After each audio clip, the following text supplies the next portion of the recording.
Fyrst þetta, atkvæðagreiðslur eru að fara fram þessa dagana hjá verkalýðsfélögunum nýjan lífskjarasamning, samtaka atvinnulífsins, verkalýðshreyfingarinnar og ríkisstjórnarinnar. En þarna eru ýmsir hópar sem eru ekki innan þessara samninga og á það hefur verið bent. Þuríður Harpa Sigurðardóttir, formaður Öryrkjabandalags Íslands, er hér hjá mér. Þið segið að það hljóti að vera á dagskrá næst lífskjarasamningar númer 2. Já, við hérna. Hvað ætti að vera í þeim? Fyrst og fremst ætti að vera einhverjar hækkun á örorkulífeyrir, þar sem örorkulífeyrir svo lágur að fólk nær ekki að framfleyta sér á honum frá mánaðar til mánaðar og yfirleitt eru fólk búið með framfærsluna sína sumir bara á fyrsta 10. degi og aðrir einhvern veginn upp á náð og þá upp á náð miðskon ættingja og vina komnir, þannig að ég segi það að við hljótum að fá einhverja hækkun og ég myndi segja auðvitað förum við fram á það að örorkulífeyrir að hann sé aldrei lægri heldur en lágmarkslaun. Hvað er hann hár í dag? Strípar örorkulífeyrir fyrir utan heimilsuppbót og það sem að 70% af okkar fólki er á í dag og það er kannski pínu einföldun en það er samt þannig að það er 248.000 krónur fyrir utan skatt. Áður en skatturinn er tekinn. Og það er tekinn skattur af því? Já, það er 248.000 krónur fyrir skatt. Og hvað er það fólk að fá? Þetta eru 212.000 krónur held ég að það sé. Já. Og það er í vasan sko. Já. Og hver langt undir þá til dæmis atvinnuleysispótum er þetta? Þetta eru atvinnuleysisbætur í dag, eru tæpar 280.000, þannig að þú sér það nú og þetta örorkulífeyrir hefur dregist alvarlega aftur úr atvinnuleysisbótum, það er langt undir og þegar atvinnuleysisbætur eru tímabundið úrræði en lífeyririnn er eitthvað sem fólk þarf að lifa við ævina á enda sumir hverjir. Ég held að stjórnvöld hafi gert mjög alvarleg mistök og þegar að hækka ekki örorkulífeyrinn leið og atvinnuleysisbæturinn var hækkaðar. Ég held að þetta hljóti krefi að þau hljóti að þurfa að skoða alvarlega hvaða stöðu þau eru að setja stóran hóp í.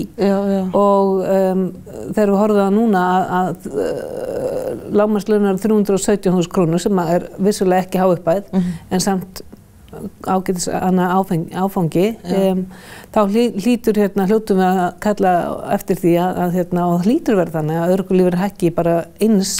Já, það sé bara beint framhald af þessum samningum. Það hlýtur að verða þannig. Já, þið hafið svo sem ekkert í hendi með það, en sko þessir lífskjarasamningar, hvað færa þeir samt ykkur, er eitthvað í þeim fyrir ykkur?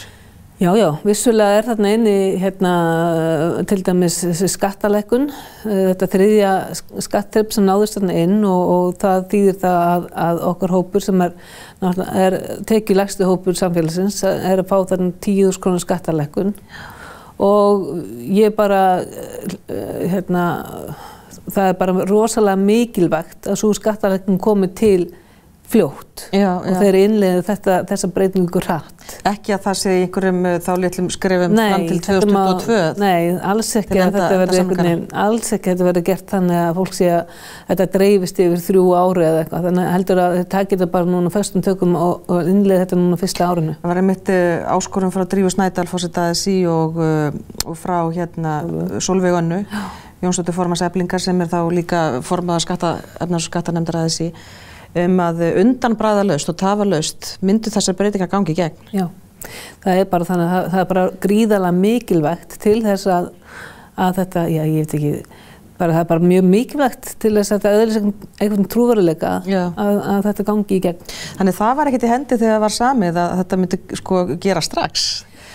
Nei, greinilega ekki. Ég veit nú ekki það er svona ýmis grá svæði sem að kannski eru núna að komið ljós. Já, og maður náttúrulega treystir því að stjórnvöld sé að vinna að heiðarleika og koma fram að heiðarleika og þau átti sá alvarleika mál sem verður skilað sem ég lofað, já.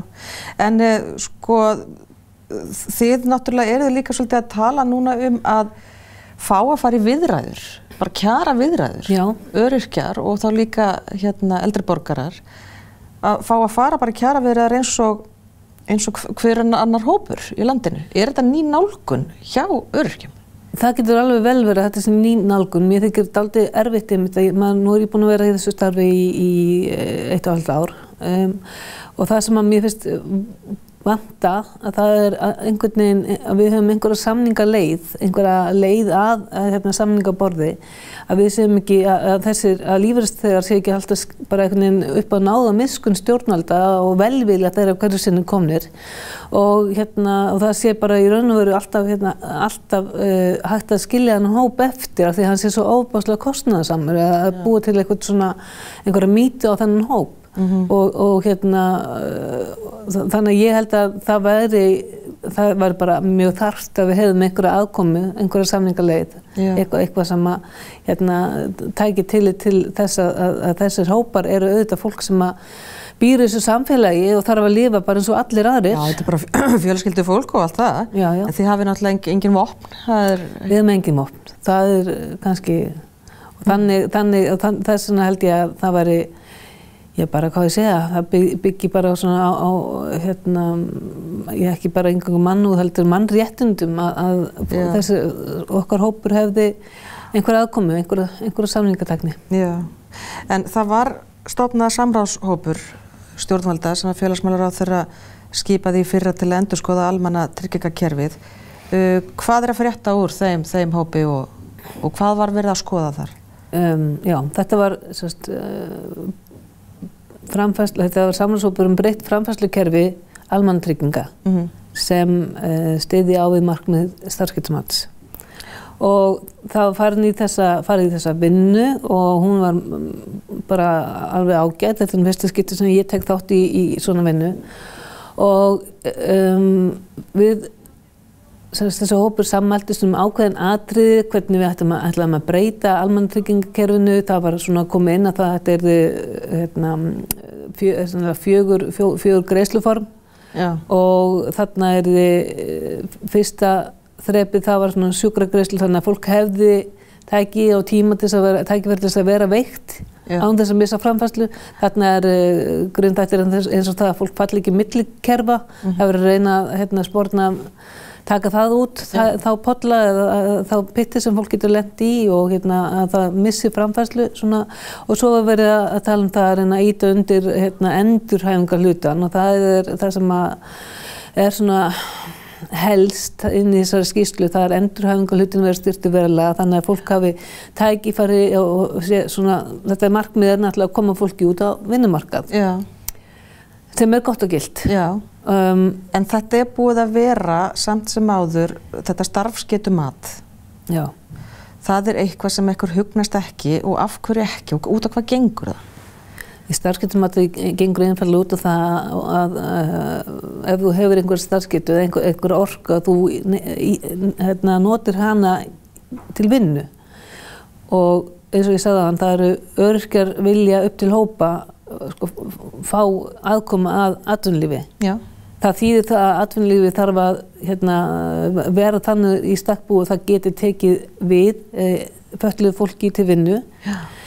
Það sé viðandi aðlögun á vinnustað eða aðlaga einhvern umhverfið segja í lagi eða þá stuðningur við einstaklingin. Þessi störf bara þurfa að vera til? Já, hlutastörfum þurfa að vera til en þetta krefst mikils af atvinnurekanda. Já. Getur gert það. Já. Og af velferðar, og af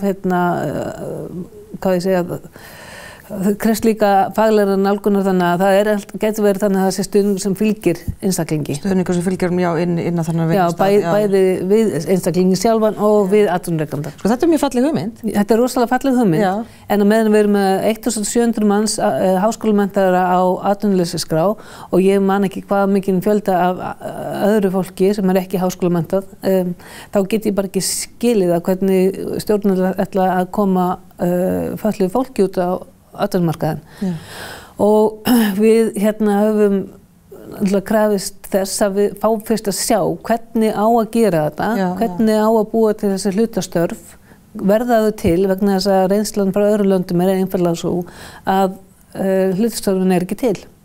Þannig að fólk getur lent í bara mjög alvarlegri stöðu. Þannig að það lendir þá í því að það fær starfsgetumat og segir þú getur unnið 30% og þá færðu lægri lífeyri. Já, og í hvað stöðu lendir þá fólk? Já, það ýmislega þarf að taka betur inn í heildarmyndina og negla betur niður að mínu mati, en stóra hugmyndina bara góð og gild. Auðvitað eigum við að auka við endurhæfinguna, við eigum að gefa fólki tækifæri til þess að vera veikt án þess að vera og frávita af fjárhagsáhyggjum. Akkurat, já. Við eigum þannig líka undir það að fólk komist fyrr og komist út í atvinnulífið, út á atvinnumarkaðinn.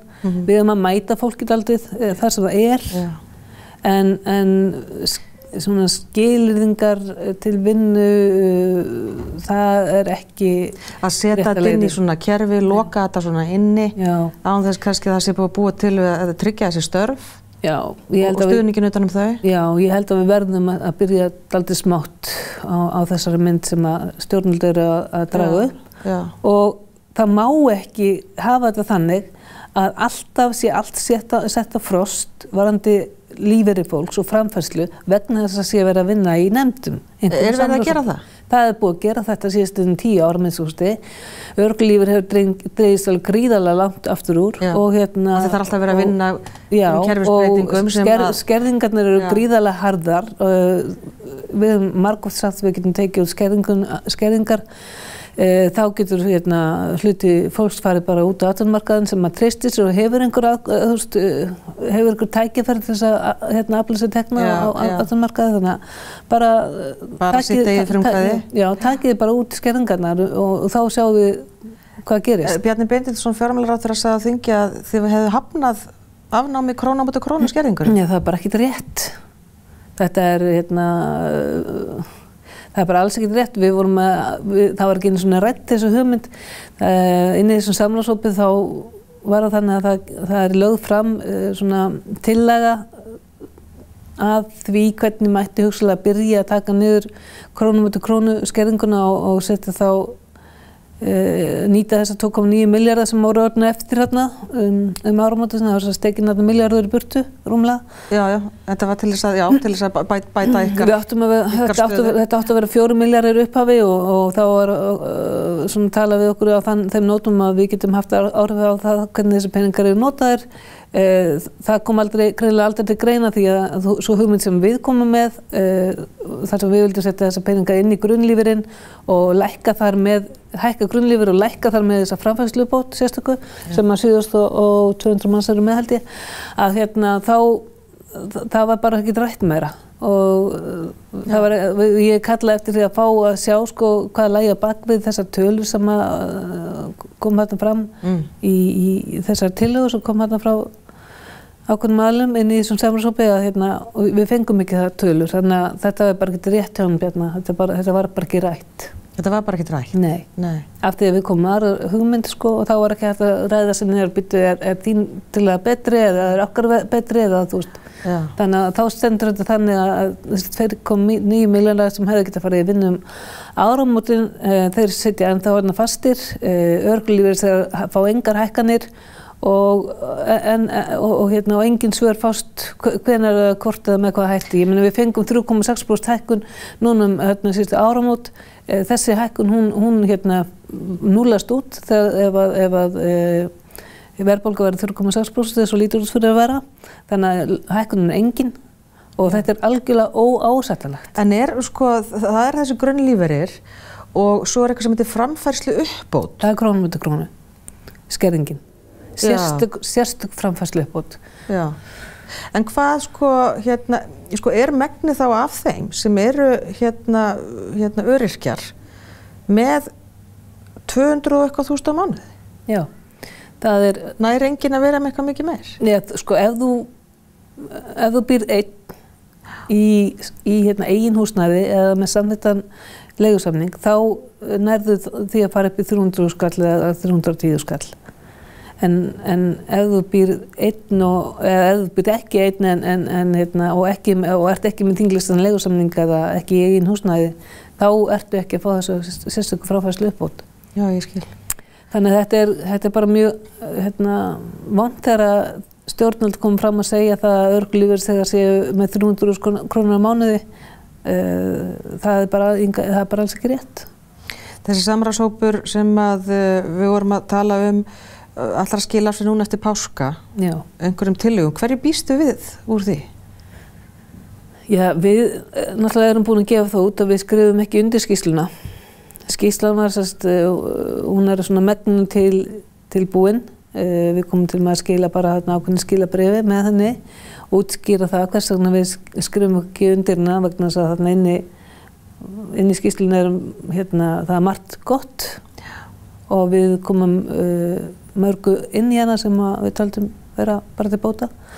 En þegar hún á að styðja við markmið starfsgetumats þá erum við ekki þá erum við game over. Þannig má orðið komast. En engar síður þá teljum við að það sé vel hægt að breyta þessu almannatryggingakerfi og einfalda það og það bara, ég held að við ættum að vinna að því öll sömul og sannarlega erum við tilbúin í að skoða það áfram. En þannig ég veit ekki hverju hún skilar í, ég vona bara að hún verði kannski ekki alveg látin rykfalla niður í skúffu og við verðum kannski losuð út úr þessum lás sem við erum í. Það verður allavega ekki lengur hægt að segja að við séum vegna þess að það sé einhver starfshópur að störfum sé ekki hægt að gera nokkuð skapaðan hlut, hvorki taka út krónunni að hækka örorkulífeyrir.